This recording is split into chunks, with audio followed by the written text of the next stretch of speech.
Hello everyone, welcome to my YouTube channel English with DS Vashishtha.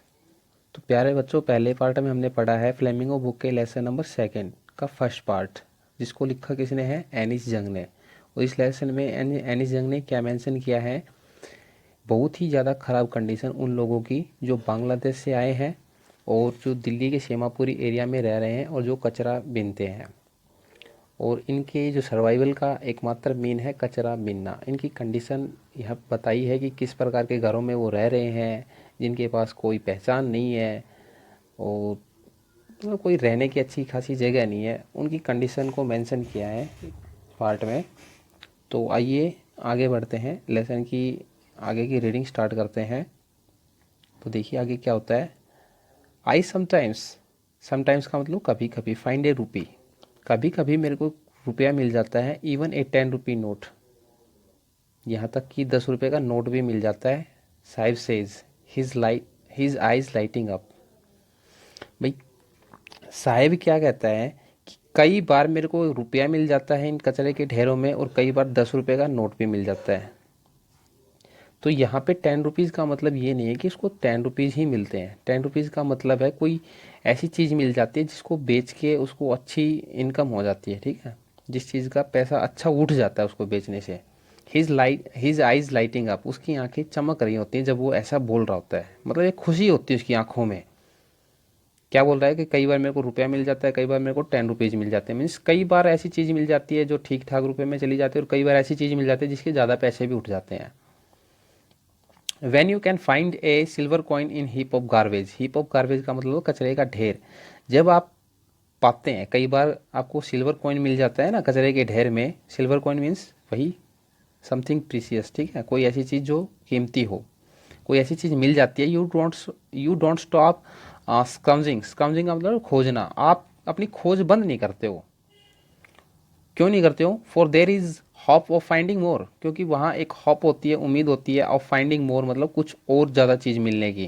भाई क्या होता है, कई बार आपको अगर कचरे के ढेर में सिल्वर कॉइन मीन्स कोई ज़्यादा कीमती चीज़ मिल जाती है ना, तो आप वहाँ चीज़ों को खोजना बंद नहीं करते, क्योंकि फिर आपके मन में एक उम्मीद होती है कि यहाँ कुछ और भी मिल सकता है, कोई और ज़्यादा कीमती चीज़ भी मिल सकती है। It seems that for children garbage has a meaning different from what it means to their parents. देखो क्या कहता है, इट सिम्स, ऐसा प्रतीत होता है, दैट फॉर चिल्ड्रन की बच्चों के लिए, garbage has a meaning different, बच्चों के लिए गार्बेज का मतलब अलग है, अलग मतलब रखता है कचरा बच्चों के लिए। कौन से मीनिंग से? From what it means to their parents, जो कचरे का मीनिंग जो उनके पेरेंट्स का होता है ना, पेरेंट्स के लिए होता है, उस मीनिंग से अलग होता है बच्चों का मीनिंग। भाई कैसे होता है? For the children it is wrapped in wonder, wrapped का मतलब होता है लिपटा हुआ, वंडर का मतलब होता है आश्चर्य। भाई ये जो कचरे का जो ढेर है ये बच्चों के लिए क्या है? आश्चर्य में लिपटी हुई एक चीज है। फॉर द एल्डर्स, बड़ों के लिए क्या है? इट इज ए मीन्स का मतलब होता है यहाँ मीन्स साधन, ऑफ सर्वाइवल मतलब जीवन जीने का, जीवन बिताने का। भाई बड़ों के लिए तो कचरे का ढेर है एक जीवन बिताने का एक साधन, एक जरिया, ठीक है, और बच्चों के लिए क्या है? हैरानी में लिपटी हुई एक चीज। तो मीनिंग अलग हो गया ना दोनों के लिए, बच्चों के लिए और पेरेंट्स के लिए। बच्चों के लिए कचरे का ढेर एक खेल है भाई, यहाँ उनको अजीब अजीब आश्चर्य में डाल देने वाली चीज़ें मिलती हैं, तो वो तो इंटरेस्ट के लिए कचरा बीनते हैं, ठीक है। लेकिन बड़े क्या करते हैं? बड़ों को भी मजबूरी होती है उनकी, भाई ये उनके जीवन यापन का एक साधन है। तो यहाँ अलग है दोनों के लिए मतलब कचरे का। वन विंटर मॉर्निंग, एक सर्दी की सुबह, I see sahib standing by the fence gate of the neighbourhood club. देखो जो मेरे पड़ोस का जो क्लब है उसकी जो फेंस्ड है मतलब चार दीवारी, गेट का मतलब दरवाज़ा, स्टैंडिंग का मतलब खड़े होते हुए, ठीक है, साहिब, साहिब को वन विंटर मॉर्निंग, एक सर्दी की सुबह। अब ऑथर क्या बोलती हैं? एक सर्दी की सुबह मैं साहिब को देखती हूँ, जो मेरे पड़ोस का जो क्लब है उसकी चार दीवारी के गेट के ऊपर खड़े हुए देखती हूँ मैं साहिब को। और साहिब क्या कर रहा होता है वहाँ? वॉचिंग द टू मैन, दो आदमियों को देख देख रहा होता है वो, ड्रेस्ड इन वाइट, वाइट का मतलब सफ़ेद, प्लेइंग टेनिस, टेनिस खेलते हुए। भाई सफ़ेद ड्रेस पहने हुए टेनिस खेलते हुए दो आदमियों को देखते हुए, देखने के लिए साहिब को मैंने खड़े देखा है भाई, ठीक है, मैं देखती हूँ साहिब खड़ा हुआ है, दो व्यक्तियों को देख रहा है जिन्होंने वाइट ड्रेस पहन रखी है और वो टेनिस खेल रहे हैं। देखो इस पिक्चर के थ्रू मैं आपको क्लियर करने की कोशिश कर रहा हूँ। देखो ये होती है टेनिस ड्रेस, वाइट है। तो ऐसे दो व्यक्तियों को टेनिस खेलते हुए देख रहा है साहिब, खड़ा है चार दीवारी के गेट के ऊपर। अब साहिब क्या बोलता है, साहिब ये बोलता है I like the game he hums. Hums का मतलब होता है गुनगुनाना। साहिब गुनगुनाते हुए क्या कहता है, आई लाइक द गेम, मैं इस गेम को पसंद करता हूँ।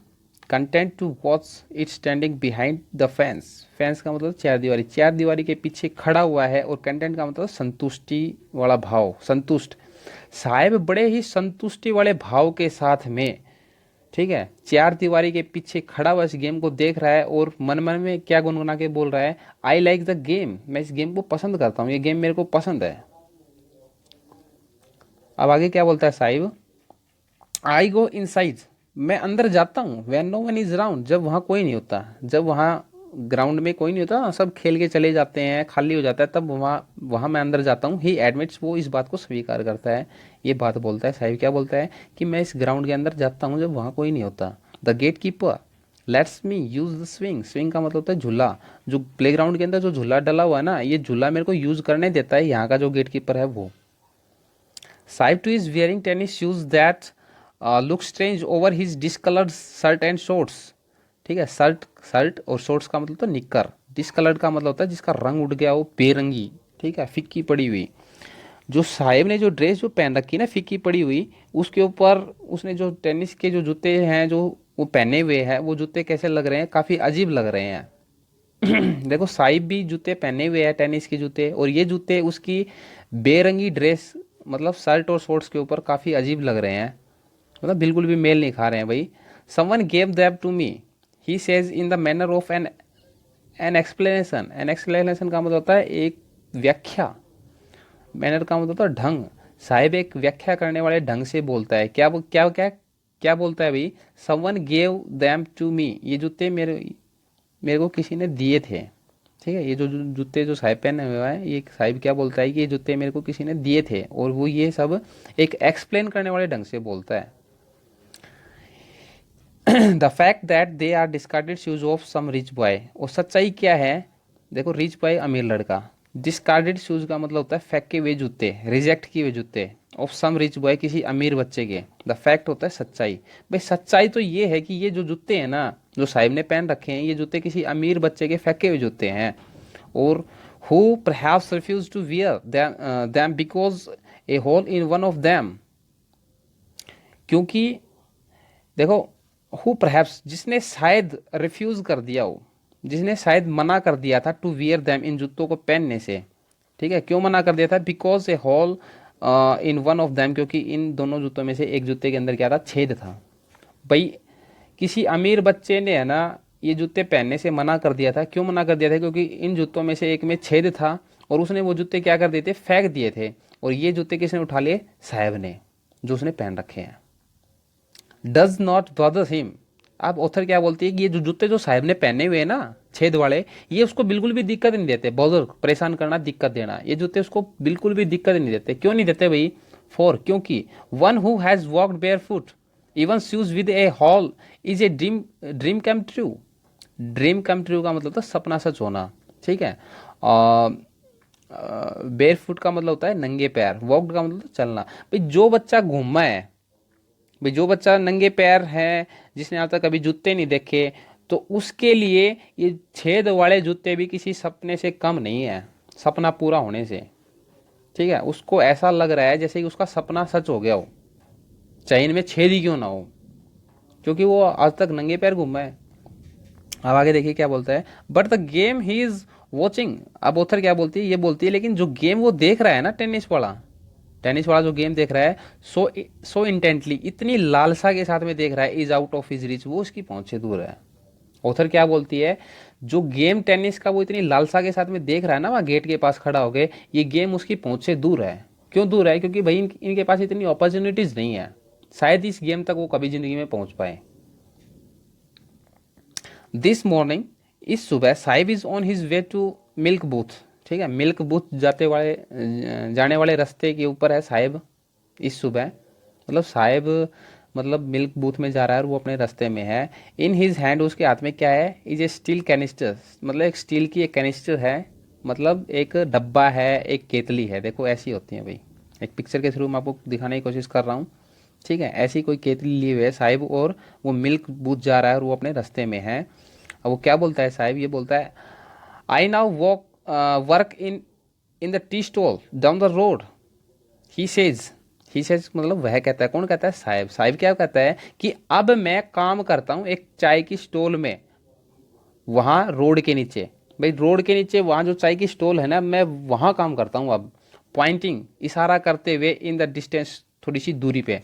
भाई एक दूरी पे इशारा करते हुए साहिब क्या बोलता है, ये बोलता है कि वहाँ रोड के नीचे जो टी की जो स्टॉल है ना, अब मैं वहाँ काम करता हूँ। आई एम पेड 800 रुपीज़, मेरे को वहाँ कितने रुपए मिलते हैं, 800 रुपये मिलते हैं। एंड ऑल माई मील, और मेरा खाना मिलता है सारा। ठीक है, जो चाय की जो दुकान है उसका जो मालिक है वो मेरे को क्या देता है, 800 रुपये देता है और खाना देता है। Does he like the job, I ask. Author क्या बोलती हैं, मैं उससे पूछती हूँ क्या वो इस जॉब को पसंद करता है, चाय की दुकान पे काम करना। अब आगे क्या होता है देखो, वो क्या, आई सी, मैं देखती हूँ, हिज फेस, उसका जो चेहरा है ना, साहिब का जो चेहरा है, has lost the care free look, वो खो चुका है केयर फ्री लुक, बेपरवाह की जो एक लुक है ना, जो एक बच्चे के चेहरे पे होती है, वो बिल्कुल भी नहीं है, वो लुक खो चुका है, उसके चेहरे पे कोई ग्लो नहीं है। ऑथर क्या बोलती है कि मैंने साहिब के जो चेहरा है वो देखा, और साहिब के चेहरे पे मैंने क्या नोट किया कि उसका चेहरा केयर फ्री लुक खो चुका है। The steel canister seems heavier than the plastic bag he would carry so lightly over his shoulders, जो अपने कंधे के ऊपर जो वो कैरी कर रहा है ना, लेके जा रहा है, जो प्लास्टिक का बैग है, उस बैग की अपेक्षा ये जो कैनिस्टर जो उसके हाथ में है ना, ये ज्यादा हैवी प्रतीत हो रही है। द बैग वॉज हिज, जो थैला जो था ना, जो उसके कंधे पे रखा हुआ था, वो तो उसका खुद का था, साहिद का था, साहिब का था। The canister belongs to the man who owns the tea shop, और ये जो बैग है, जो कैनिस्टर है जो उसके हाथ में है, ये किससे बिलोंग करती है, ये किसकी है, उस आदमी की है जो मालिक है, ऑन्स द टी शॉप, चाय की दुकान का, जो चाय की दुकान का जो मालिक है ना, उसकी है ये केतली। ठीक है, और वो बैग वो साहिब का खुद का है। देखो यहाँ एक डीप मीनिंग है भाई, ये चीज़ उसको हैवी क्यों लग रही है, क्योंकि उसकी खुद की नहीं है वो चीज़। ठीक है ना, बर्डन फील कर रहा है वो, किसी दूसरे के लिए काम करके उसको बिल्कुल भी अच्छा नहीं लग रहा। इसलिए वो बोल रहा है कि जो चाय की जो सॉरी जो ये केतली है, ये ज़्यादा हैवी प्रतीत हो रही है। ठीक है, बैग की अपेक्षा। Saheb is no longer his own master, Saheb अपना खुद का मालिक नहीं है, वो किसी दूसरे के अंडर काम कर रहा है भाई, वो खुद का मालिक नहीं है। आप देखिए पार्ट नंबर सेकंड रीड करते हैं। पार्ट नंबर सेकंड क्या है, I want to drive a car, मैं एक कार चलाना चाहता हूँ। तो इस पार्ट में ऑथर हैं वो क्या मेंशन करती हैं, उन्होंने मेंशन किया है, फिरोजाबाद जो टाउन है वहाँ पे जो चूड़ी बनाने वाले जो लोग रहते हैं ना, बेंगल मेकर, उनकी कंडीशन को दिखाया है कि किस प्रकार की उनकी जीवन की कंडीशन है। तो देखिए, मुकेश इंसिस्ट, भाई मुकेश नाम का एक लड़का होता है, वो इंसिस्ट का मतलब होता है जिद्दी, अड़ा होना किसी जिद के ऊपर, on being his own master, किस जिद पे अड़ा हुआ है कि वो खुद का मालिक बनेगा। मुकेश खुद का मालिक बनने की जिद पे अड़ा हुआ है। और मुकेश क्या बोलता है, I will be A motor mechanic, मैं एक मोटर मैकेनिक बनूंगा। ही अनाउंसिस, वो घोषणा करता है, कौन, मुकेश। मुकेश क्या घोषणा करता है कि मैं एक मोटर मैकेनिक बनूंगा। अब ऑथर क्या कमेंट करती है, क्या बोलती है, do you know anything about cars, क्या आप कारों के बारे में कुछ जानते हो, जो कार होती हैं उनके बारे में आपको कुछ पता है। आई आस्क, मैं पूछती हूँ, मैं मुकेश से क्या पूछती हूँ कि क्या तुम कार के बारे में कुछ जानते हो, क्या तुम्हें पता है। अब मुकेश क्या रिप्लाई देता है, I will learn to drive a car, I will learn, मैं सीख लूंगा, टू ड्राइव, चलाना, एक कार, कार, मैं कार को ड्राइव करना सीख लूंगा। ही आंसर्स, वो उत्तर देता है, कौन, मुकेश। मुकेश क्या उत्तर देता है कि मैं कार चलाना सीख लूंगा। Looking straight into my eyes, सीधा मेरी आंखों में देखते हुए। भाई क्या बोलती है ऑथर, ये बोलती है मुकेश सीधा मेरी आंखों में देखते हुए क्या आंसर देता है कि मैं कार चलाना सीख लूंगा। हिज ड्रीम, उसका जो सपना है ना, मुकेश का जो सपना है क्या, मोटर मैकेनिक बनने का, लूम्स, लूम्स का मतलब धुंधला दिखाई देना, लाइक ए मिराज, मिराज होती है मृग तृष्णा, देखो ये होती है मृग तृष्णा। भाई कई बार गर्मियों का जो दिन होता है ना, जब हम रोड के ऊपर घूम रहे होते हैं, तो हमें सामने ऐसा प्रतीत होता है जैसे पानी है, बट एक्चुअली में होता नहीं है, ज़्यादा टेम्परेचर के कारण होता है। ठीक है, रेगिस्तान में भी ऐसे ही होता है देखो, ठीक है, इसको बोलते हैं mirage. Amidst the dust of streets that fill his town Firozabad famous for its bangles. ठीक है भाई, क्या बोलता है इट्स बेंगल्स का मतलब होता है इसकी चूड़ियाँ। फिरोजाबाद टाउन है जहाँ पे क्या है, चूड़ियाँ बनती हैं, स्ट्रीट्स होती हैं गलियाँ, डस्ट होती है धूल, एमिडस्ट का मतलब है बीच में, मिराज का मतलब मैंने अभी आपको बताया मृग तृष्णा, लूम्स का मतलब धुंधला पड़ना। भाई क्या बोलता है जो मुकेश का जो सपना है ना वो एक मृग तृष्णा की भांति धुंधला दिखाई दे रहा है। किसके बीच में? डस्ट ऑफ स्ट्रीट्स, धूल भरी गलियों के बीच में। That feel his town Firozabad, जो कि उसके फिरोजाबाद टाउन की गलियों के अंदर भरी पड़ी है। ठीक है, फेमस फॉर इट्स बेंगल, वो टाउन जो कि अपनी चूड़ियों के लिए प्रसिद्ध है। भाई क्या बोलती है फिरोजाबाद टाउन जो है ना, जो अपनी चूड़ियों के लिए प्रसिद्ध है, उस टाउन की गलियों की जो धूल है ना, उस धूल के बीच में मुकेश का जो सपना है ना वो मृग तृष्णा की भांति धुंधला नजर आ रहा है। मीन्स कहने का मतलब क्या है, मुकेश का इन हालातों में सपने पूरे होने के कोई चांसेस नहीं है। ठीक है, कोई अपॉर्चुनिटीज नहीं है। ठीक है, देखिए आगे क्या बोलता है, every family every other family, हर दूसरा परिवार इन फिरोजाबाद, फिरोजाबाद के अंदर, फिरोजाबाद के अंदर जो हर दूसरा परिवार है ना, इज इंगेज्ड, इंगेज का मतलब जुड़ा हुआ है, इन मेकिंग बेंगल्स, चूड़ियाँ बनाने में। फिरोजाबाद का हर दूसरा परिवार चूड़ी बनाने के धंधे से जुड़ा हुआ है। इट इज़ द सेंटर, ये जो फिरोजाबाद है ना ये क्या है, सेंटर है इंडिया की ग्लास ब्लोइंग इंडस्ट्री, कांच पिघलाने का जो उद्योग है ना उसका केंद्र है फिरोजाबाद। फिरोजाबाद एक सेंटर है जहाँ पे कांच का काम होता है। Where families have spent generation, जहाँ परिवारों ने बिता दी हैं अपनी कई पीढ़ियाँ बिता दी हैं, वर्किंग अराउंड, ठीक है, फर्नेसिस, भट्टियों के चारों ओर काम करने में बिता दी हैं, वेल्डिंग ग्लास, कांच जोड़ने में बिता दी हैं अपनी कई पीढ़ियाँ, मेकिंग बेंगल्स, चूड़ियाँ बनाने में बिता दी हैं। Oh for all the women in in the land it seems, it seems का मतलब ऐसा प्रतीत होता है कि जैसे इस धरती की जितनी भी औरतें हैं ना उनके लिए चूड़ियाँ बनाने के लिए, ग्लास को बेल्ड करने में और भट्टियों के चारों ओर काम करने में यहाँ परिवारों ने अपनी पीढ़ियां बिता दी हैं। मतलब काफी समय से यहाँ काम करते हुए आ रहे हैं, पीढ़ियों से काम करते हुए आ रहे हैं यहाँ के परिवार। अब आगे क्या बोलती है, Mukesh family is among them, Mukesh का परिवार भी इन में से एक है। ठीक है, इन परिवारों में से जो फिरोजाबाद की जो गलियां हैं, जो मतलब भट्टियाँ हैं उनमें काम कर रहे हैं। तो एक बार देखो पिक्चर के थ्रू मैं आपको क्लियर कर देता हूँ कैसे काम हो रहा है। देखो फिरोजाबाद की भट्टियों के अंदर, ठीक है, ये हैं जहाँ पे चूड़ियाँ बनती हैं हाई टेम्परेचर के अंदर। ठीक है, ऐसा माहौल होता है वहाँ।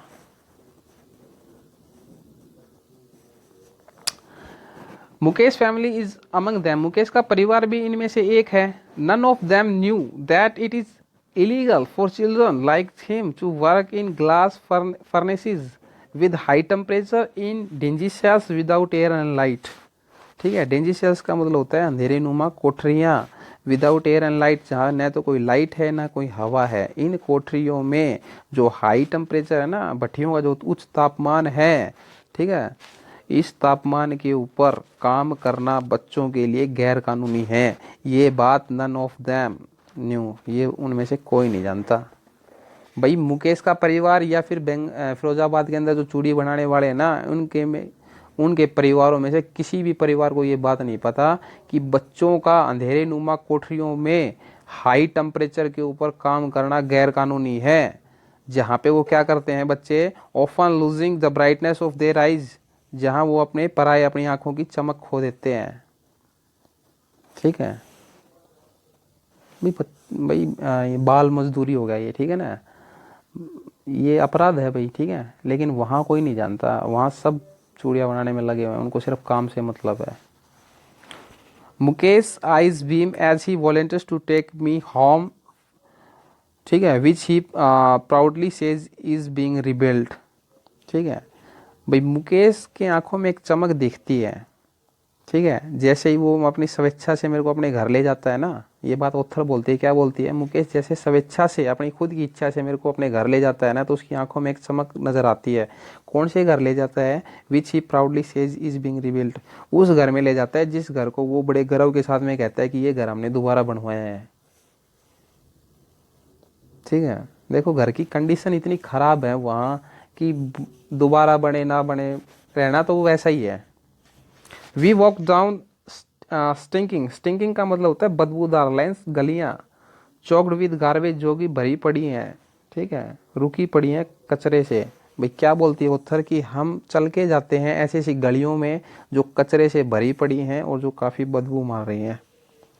पास्ट गुजरते हैं हम, ठीक है। होम्स ऐसे ऐसे घरों के आगे से, दैट रिमेन हावल्स, हावल्स का मतलब होता है खंडर। देखो एक पिक्चर के थ्रू आपको क्लियर करने की कोशिश कर रहा हूँ, इस प्रकार के होते हैं घर, ठीक है। ऐसे ऐसे घरों के आगे से गुजरते हैं हम।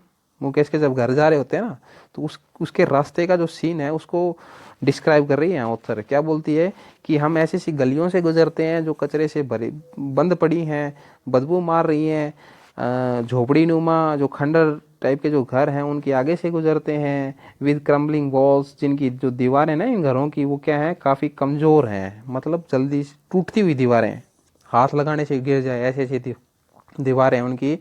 वॉबली डोर्स का मतलब होता है लड़खड़ाते हुए दरवाजे हैं। नो विंडोज, इन घरों में कोई खिड़कियां नहीं है, ठीक है। ऐसे ऐसे घरों के आगे से गुजरते हैं। क्राउडेड, ऐसे घर जो कि भरे पड़े हैं, भीड़ भड़ाके वाले हो रहे हैं, विद फैमिलीज, परिवारों से। किस किस का परिवार है वहाँ, ह्यूमंस, इंसानों का, एनिमल्स का। को एग्जिस्टिंग का मतलब एक साथ रहना। इन प्रेमिवल स्टेट का मतलब होता है पुराने समय की जो अवस्था है ना, उसी अवस्था के जैसे। भाई जैसे पुराने टाइम में ना घरों के अंदर एनिमल्स और इंसान एक साथ इकट्ठा रहा करते थे, काफी भीड़ भड़ाके वाला सिस्टम हुआ करता था, ठीक वैसा ही सिस्टम यहाँ पे भी देखने को मिल रहा है। यहाँ पे भी लोग और एनिमल्स, इंसान और एनिमल्स एक साथ रह रहे हैं। यहाँ पे भी ऐसे ऐसे घर हैं जो मतलब झोपड़ी नुमा हैं, जिनकी दीवारें कमजोर हैं, जिनके दरवाजे लड़खड़ा रहे हैं, जिनकी कोई खिड़कियां नहीं है। ऐसे ऐसे घरों के आगे से गुजरते हैं हम। अब आगे क्या बोलती है author, he stops at the door of one such house. वो मुकेश जो है वो भी एक ऐसे ही घर के आगे रुकता है। कैसे घर के आगे, भाई जिनकी दीवारें कमजोर हैं, जिनकी कोई खिड़कियां नहीं है, जिनमें इंसान और एनिमल्स एक साथ रह रहे हैं, तो ऐसे ही एक घर के आगे मुकेश रुकता है, ठीक है। बैंक्स ए वॉबली आयरन डोर, बैंक्स का मतलब होता है धमाके के साथ प्रहार करना। ए वोबली का मतलब होता है हिलता हुआ, लड़खड़ाता हुआ। आयरन डोर, लोहे का दरवाजा। विद हिज फुट, अपने पैर से। एंड पुशेज इट ओपन, और इसको खोल देता है धकेल के, पुश करके, ठीक है। मुकेश क्या करता है, ऐसे ही घर के एक दरवाजे के आगे खड़ा होता है और इस दरवाजे के गेट, जो लोहे का जो बना हुआ गेट है ना, उसको जोरदार अपने पैर के प्रहार से धकेल के खोल देता है।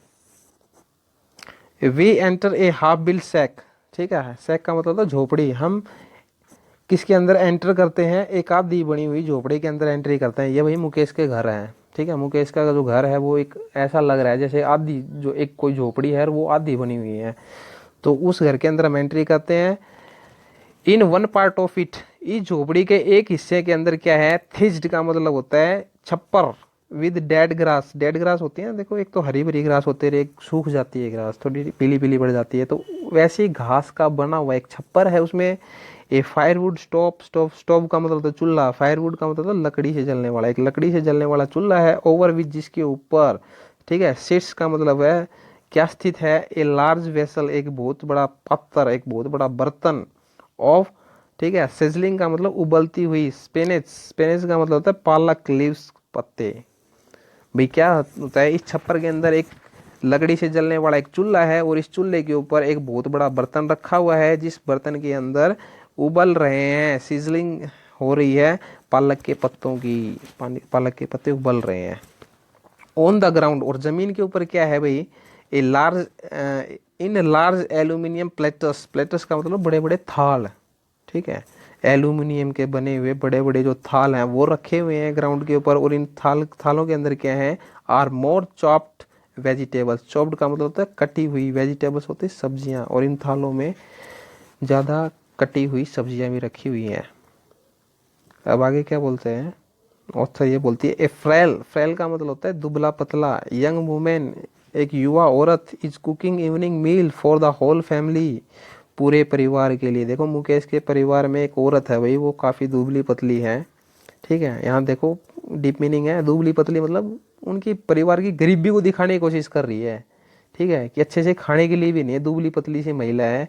कंडीशन, फैमिली कंडीशन को एक्सप्रेस किया यहाँ पे, ठीक है। तो मुकेश के परिवार में क्या है, एक दुबली पतली महिला है जो कि शाम का भोजन पका रही है पूरे परिवार के लिए, ठीक है। Through eyes filled with smoke she smiles, ठीक है, धुएं से भरी हुई आंखों से वो स्माइल करती है, ठीक है। देखो यहाँ धुएं से आंखें भरना मतलब उनके पास गैस चूल्हा वगैरह नहीं है, चूल्हे के ऊपर खाना बना रहे हैं, तो यहाँ पे भी परिवार की जो कंडीशन है उसको दिखाने की कोशिश की जा रही है, ठीक है। She is the wife of Mukesh elder brother brother, वो मुकेश का जो बड़ा भाई है ना, एल्डर ब्रदर है, बड़ा भाई, उसकी क्या है, वो पत्नी है, वो जो औरत है वो। Not much older in years, भाई साल में इतनी ज़्यादा बड़े नहीं है। She has begun to command respect as bahu, उसको कमांड दी जाती है, ठीक है, रिस्पेक्ट के साथ में, एक बहू के रूप में, ठीक है, बहू कह के बोलते हैं भाई वो घर में उसको। The daughter in law of the house, घर की पुत्र वधू, ठीक है। वहाँ घर की, देखो अपने भी यहाँ ऐसा ही रिवाज है, घर की जो पुत्र वधू होती है उसको बहू के नाम से कमांड दी जाती है, बड़े ही रिस्पेक्ट के साथ में। तो देखो अब वो क्या है, already in charge of 3 man, उसके ऊपर पहले से ही, ऑलरेडी मतलब पहले से ही, इन चार्ज का मतलब जिम्मेदारी होना, ऑफ 3 मैन्स, 3 व्यक्तियों की, उसके ऊपर 3 व्यक्तियों की जिम्मेदारी उस औरत के ऊपर पहले से ही। किस किस की जिम्मेदारी है, हर हस्बैंड, उसके पति की, मुकेश की एंड देयर फादर, ठीक है, उसका जो पति है और मुकेश है ना, उन दोनों का जो फादर है ना उसकी, इन 3 व्यक्तियों की जिम्मेदारी उसके ऊपर पहले से ही। When the older man enters, जब वो बुजुर्ग आदमी, जो बड़ा आदमी है, जो घर के अंदर एंट्री करता है ना, एंटर करता है, she gently withdraws behind the broken wall, वो ब्रोकन वॉल, टूटी हुई दीवार के पीछे क्या हो जाती है, हटके खड़ी हो जाती है। बिहाइंड मीन्स के पीछे, विड्रॉ मीन्स हटके खड़े होना, खड़े हो जाती है। ब्रिंग्स हर वेल, और अपनी जो वेल का मतलब होता है ओल्ला, दुपट्टा, घूंघट, अपने घूंघट को क्या कर लेती है, बिल्कुल नज़दीक कर लेती है, हर फेस, अपने फेस के, मतलब देखो घर के अंदर जैसे ही कोई बुजुर्ग आदमी जो है ना, मुकेश का फादर है, वो एंट्री करता है, तो वो औरत क्या कर लेती है, एकदम से हटके दीवार के पीछे खड़ी हो जाती है, टूटी हुई दीवार के पीछे, और घूंघट कर लेती है। एज कस्टम डिमांड्स, जैसा कि कस्टम डिमांड करते हैं, मांग करते हैं, क्योंकि भाई रिवाज ऐसे हैं। क्या रिवाज हैं, daughter in law must veil their face before male elder, जो मेल एल्डर है ना, बड़े जो पुरुष हैं उनके सामने क्या करना होता है, घर की जो पुत्र वधू होती है ना उसको घूंघट करना होता है, ऐसे कस्टम डिमांड करते हैं। तो उसी कस्टम के अकॉर्डिंग वो क्या करती है, एकदम से दीवार के पीछे खड़े होके घूंघट कर लेती है मुकेश के फादर से। इन दिस केस, इस केस में द एल्डर इज इम्पोवरिज्ड, इम्पोवरिज्ड का मतलब होता है काफ़ी ज़्यादा कंगाल होना, काफ़ी दरिद्रता की हालत में होना, बेंगल में कर। जो एल्डर है ना, घर का जो एल्डर है वो क्या है, वो एक कंगाल चूड़ी बनाने वाला है, मतलब उसकी कंडीशन बहुत ज़्यादा वीक है आर्थिक रूप से, ठीक है, उसके पास कोई पैसा नहीं है ज़्यादा। डिस्पाइट का मतलब होता है के बावजूद, लॉन्ग ईयर्स, लंबे साल, ऑफ हार्ड लेबर, इतनी ज़्यादा कठोर मेहनत करने के बाद, फर्स्ट एज टेलर, सबसे पहले टेलर के रूप में, देन ए बेंगल मेकर, और उसके बाद एक चूड़ी बनाने वाले के रूप में, ठीक है भाई। एक चूड़ी बनाने वाले के रूप में और एक टेलर के रूप में इतनी कठोर मेहनत करने के बाद भी उसके जो फादर हैं, he has failed to renovate, renovate का मतलब मुरम्मत कराना है हाउस, एक घर की, and sorry send his 2 sons to school, और अपने 2 बच्चों को स्कूल भेजने में भाई क्या रहा है, वो असफल रहा है, फेल रहा है। भाई क्या बोलता है कि इतने सालों से उसने एज ए टेलर और एज ए बेंगल मेकर उसने कई सालों से कठोर मेहनत की है, लेकिन इस कठोर मेहनत के बावजूद भी वो इतना पैसा इकट्ठा नहीं कर पाया, ठीक है, वो असफल रहा है, घर की मुरम्मत कराने में असफल रहा है, और अपने दोनों बच्चों को स्कूल भेजने में असमर्थ रहा है। भाई मुकेश का जो फादर है ना, वो मुकेश को और उसके बड़े भाई को स्कूल नहीं भेज पाया, ठीक है, और घर की मुरम्मत भी नहीं करा सका, इन कामों में असफल रहा है वो, ठीक है, इतना पैसा इकट्ठा नहीं कर पाया, इतने सालों तक उसने इतनी मेहनत की है। तो मीन्स साफ साफ ये भी चीज़ बताने की कोशिश की जा रही है कि ये जो धंधा है ना फिरोजाबाद के अंदर बेंगल मेकर का, मेकिंग का, ये भी कोई ज़्यादा प्रॉफिटेबल नहीं है, इससे सिर्फ और सिर्फ दाल रोटी का काम चलता है। All he manage to do करने में, कोई काम करने में कामयाब होना, वो सिर्फ और सिर्फ इतना ही कर पाया है। क्या कर पाया है, is to teach them what he knows the art of making bangle. Art of making bangle का मतलब कला, चूड़ी बनाने की कला, ही नोज जो वो जानता है, वो देखो उस मुकेश के फादर क्या है, एक चूड़ी बनाने की कला जानते हैं, क्योंकि काफ़ी पुराने समय से काम कर रहे हैं। तो वो अपने बच्चों को सिर्फ और सिर्फ एक चूड़ी बनाने की कला ही सिखा पाया है, ठीक है, जो वो जानता था। इसके अलावा वो घर रिनोवेट करने में असफल रहा, अपने बच्चों को स्कूल भेजने में असमर्थ रहा, ठीक है, कई सालों तक कठोर मेहनत करने के बावजूद भी। तो प्यारे बच्चों, लेसन नंबर सेकंड की जो सेकंड पार्ट है उसकी रीडिंग को मैं यहीं स्टॉप करता हूँ, और उम्मीद करता हूँ आपको लेसन समझ में आया होगा। इसके वर्ड मीनिंग्स आप अपनी नोटबुक में या फिर अपनी बुक में लिख लीजिएगा पेंसिल से। अगर कोई दिक्कत है तो आप कमेंट सेक्शन में आके मेरे से पूछ सकते हैं। प्लीज़ मेरे चैनल को सब्सक्राइब कीजिएगा, लाइक कीजिएगा एंड शेयर कीजिएगा, ताकि मैं आप लोगों की ऐसे ही हेल्प करता रहूँ। Thank you, have a great day.